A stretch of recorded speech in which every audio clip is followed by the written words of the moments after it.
The inaugural Exposome Moonshot Forum took place in Washington, D.C. in May of 2025 and aimed to bring together diverse stakeholders from industry, academia, and government to chart the future of the human exposome. The meeting employed a broad stakeholder engagement format consisting of panel discussions and breakout sessions. This structure enabled all voices to be heard, ultimately promoting alignment of global efforts and collaboration throughout the field. Over the course of 3 days, participants identified next steps and opportunities that are necessary to achieve the goals of the exposomics field and establish a global human exposome initiative. The Exposome Moonshot Forum was hosted at Johns Hopkins University by Dr. Fenna C.A. and Dr. Thomas Hartung and was made possible with seed funding and logistical support from Johns Hopkins University. Dr. Fenna C.A. and Dr. Thomas Hartung are NEXUS collaborators and organized this event with input from an international organizing committee, including leaders from IHEN, IRENE, NIH, NEXUS, and the National Hellenic Research Foundation. NEXUS had the opportunity to talk with organizing committee member Dr. Michelle Bennett regarding the forum structure. So my name is Michelle Bennett. I actually have a company called LM Bennett Consulting, and my role here at the conference is primarily to be a member of the organizing committee. One of the outcomes of this forum was to have a roadmap and to have a lot of input into that roadmap from people from different disciplines, different backgrounds, different areas of expertise, different ways of thinking, different sectors. And so thinking really carefully about what do new people coming into this field of exposomics need to know, and starting from there as our platform for building out, and then moving all of that to a second phase where we have an opportunity for people to actually imagine themselves in the future. Thanks to exposomics and the Exposome research, what will we have accomplished? And so we really encourage people to think about what could be done, and then how do we go about getting there.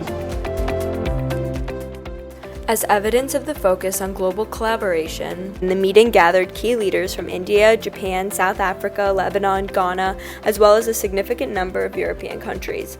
The wide range of global participation greatly enriched the discussions throughout the meeting. Leaders from across the globe shared existing human cohort data resources, along with opportunities to conduct truly globally representative exposomic studies that capture the wide array of risk factors and the social and cultural dimensions that determine or shape health and well-being across the world. The Exposome Moonshot Forum took place on the 20th anniversary of the introduction of the exposome concept in Christopher Wild's foundational paper. During the meeting's opening ceremony, Dr. Christopher Wild's remarks about the field and its journey were shared, which emphasized the significance of the Exposome Moonshot Forum as a key milestone in advancing the field of exposomics and highlighted the progress and growing momentum in the field over the past 2 decades. Similarly, the Charge to Participants presentation by Dr. Gary Miller helped set the stage for the meeting by showing a timeline of key achievements and breakthroughs over the past 20 years in the field of exposomics, along with a mostly blank timeline of the next 20 years. This visual served as a powerful symbol that there is much to be defined to operationalize the field of exposomics at a global level and provides opportunities for all stakeholders. NEXUS was well represented at the Exposome Moonshot Forum. NEXUS MPI Dr. Shrag Patel moderated key panels including Exposome, Big Data, and Artificial Intelligence, and led multiple breakout sessions on the topic. The Data and AI panel discussed an ambitious and exciting data-driven roadmap for exposomics. The panel consisted of 7 experts who described approaches on how stakeholders can convert molecular, clinical, behavioral, and environmental data of the exposome into insights, depending on the regulatory, research, and bedside use cases that emerge. Similarly, NEXUS MPI Dr. Rima Haver moderated the panel Enabling Technologies for Advancing Exposomics, where panelists were asked to envision a future where anything is possible. NEXUS Chem BioHub co-lead Dr. Crystal Pollitt was a speaker on this panel and spoke to the immense potential of deciphering the vast chemical space for understanding health impact through scientific, community-led standardization of methods and protocols. Additionally, during the meeting, the leaders of the NEXUS Chem BioHub, including Dr. Pollitt and Dr. Thomas Metz, led many working group sessions with key stakeholders in satellite meetings. These discussions detailed aspects of the NEXUS Exposome Harmonized Measurements Initiative and lessons learned from past and similar efforts.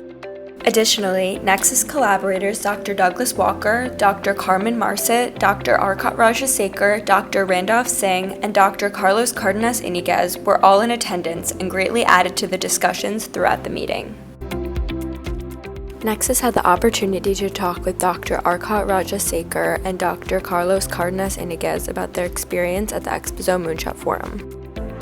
Hi, I am Arcot Rajasekar from University of North Carolina at Chapel Hill.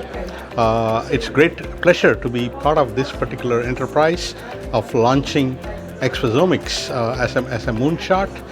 As John Kennedy said, we are doing it not just because it is hard, but it is also the right thing to do, and we can do that. A good lesson learned is that it is not an easy thing. It needs a lot of people to get together and do this, and I'm glad to see a whole bunch of colleagues here, and I'm willing to give my 100%. Thank you. I am Carlos Cardenas Iniguez. I'm at the Keck School of Medicine, which is part of the University of Southern California.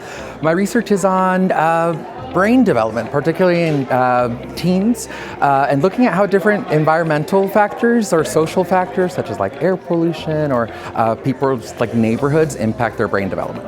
I think what really exciting thing about Exposomics is just the fact that it's able to bring so many people together. And so, for example, as a neuroscientist, perhaps a field that is not often thought to be part of Exposomics, it's really exciting to be able to learn from people and think of different ways to collaborate them moving forward, because we're all sharing one sort of common thought, building a better, finding different ways of how the world could be a better place for people.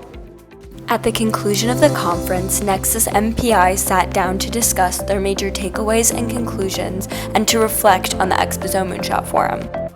It's real. It's real now. Wow, it's what an event it was. Good reminder of like the tremendous community that we knew was there, but like many of them showed up. So many participants from all over the world.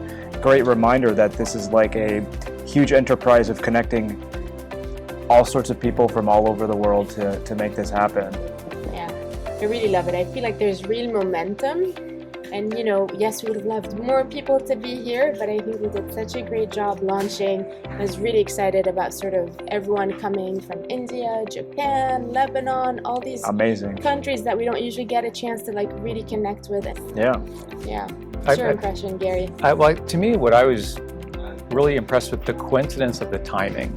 Like when this was planned almost a year ago, we didn't know what the political landscape would be, and we had the Banbury paper come out just 3 weeks ago, right before the meeting, and then we have new leadership in our research enterprise in the United States, and they have this great interest in that, and we had great participation from NIEHS, NINDS and NIA and the director's office. And so like having the deputy director here for much of the meeting was like the timing. We couldn't have done it better had we known. Totally, I think that's like where, like you said, it's real, and I think that we're in this situation to capitalize on many of these sort of moving activities, and a lot of the things we've talked about doing and wanted to do, I think the support we need could be forthcoming. Yeah. Absolutely. I think I totally agree. It's a tremendous time. If not now, I'm not quite sure when. I think the table is set. I think also it was really nice to see so much passion from so many people coming from different disciplines. And I loved sort of the emphasis of always going back to, yes, we very much care about human health. We also care about the environment's health. Right, and how all of these things we're doing actually connect back to the environment. So it really is this very like all-encompassing field. But like you said, and you drew it so nicely with your closing remarks, is that we do need an atlas, we do need a roadmap, and we can figure this out together. Yeah. And we can adjust along the way. Right? 100%. It was so clear that we've, as a society, advanced so far through, obviously through science and technology. We have new therapeutics for different diseases, new ways of imparting policy on populations to prevent disease, but there's a large missing component, and I think now it's time to implement that to fill that large gap. I think we also saw from this meeting was that it was a very spirited, interactive meeting, And it's like a reminder that it's team science, and you're not always going to agree, and you have to spend a lot of time building the relationships to make these things work. And so I think this is where there's a lot more of that humanistic side that has to be done to make this work. And again, that was something we've talked a lot about, going through those other successful projects. Like if you read a lot about the Human Genome Project and these other initiatives, there was a lot of infighting, there was a lot of challenges. I mean, there's some great stories from it, right? And big personalities and things. And I think that it's like we need to be reminded and not discouraged when some of those things happen. And I think it all comes back to like having that shared destination. Like if you have the goal that everyone's clear about, like that's how you get through that. But I think it takes a lot of patience and a lot of collaboration. And I think that the idea of like trying to bring people in and being as inclusive as possible is a key part of it. And I think that, for example, when we brought Michelle in to help with this, like she works on teaching team science, she works on moderating these things, and it's skills that we don't all have. And so I think we need to think about how you execute these things, and the people that have experience working with large science projects, like we need it as advisors and consultants. Absolutely. I mean, that database we've created already of these tangible ideas just through that exercise is amazing. We have tremendous amount of things that we're about to disseminate, the organizing committee and organizing those thoughts, but it's a tremendous list of things that could make this thing actually real. You know what I'm saying? And what was that word that I think Tina Woods said? Competition. Yeah. I think that was that's our favorite word coming out of this, Yeah. So last time we were together, it was in Cambridge at Hankston EMBL. Where's our next destination? When's the next time the three of us are together? Gary, tell us where we're going next. What are you most excited we need to about? think about that. Yeah. I mean, so definitely Barcelona next year. But I do think as we look at the Irene and IHIN pieces, is that you see that the partnerships with the other entities is very critical. And this is like where, Rule and I were talking about, I think like Rule and Dennis and Yana, like for how many years I've been going to meetings with them and getting to know them on a personal level and understanding what their research is has been very critical. And I think we just have to continue building that network out more and more, because there's going to be some trying times through here, but it's we want to be successful in this. And I think we have to be successful in it. Absolutely. It can be. Yeah. We have all the right partners. We welcome more partners. I think it's really exciting that everyone wants to be involved. Yeah. Okay.